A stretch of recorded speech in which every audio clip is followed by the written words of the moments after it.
A great river needs a plan. So begins a re-examination of the Mississippi River and our relationship with her.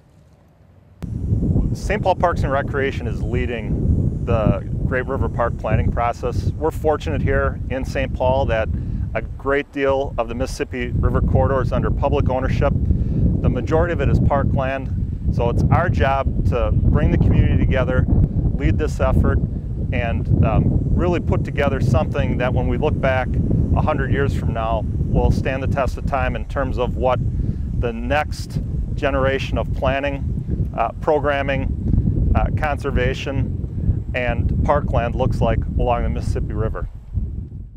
We're planning 17 miles of the Mississippi to really build on the natural qualities and the open space resource that the river affords. We're building on a planning process that actually started over 100 years ago. So this is a very long process, but it's one that's resulted in a park system already in the city that's known nationally. St. Paul Parks and Recreation is leading a partnership in search of a vision.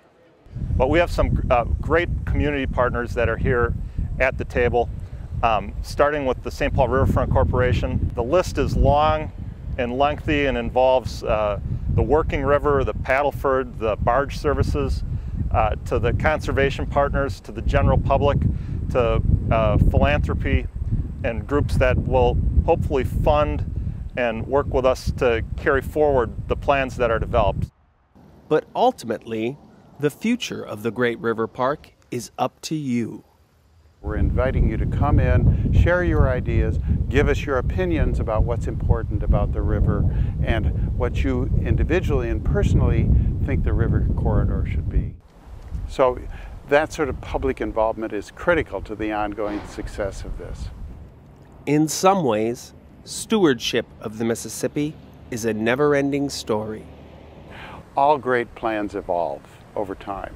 What's happening now is that as industrial uses and railroads leave the valley, especially near the downtown, there's an opportunity to rethink what that significant areas of the city should be.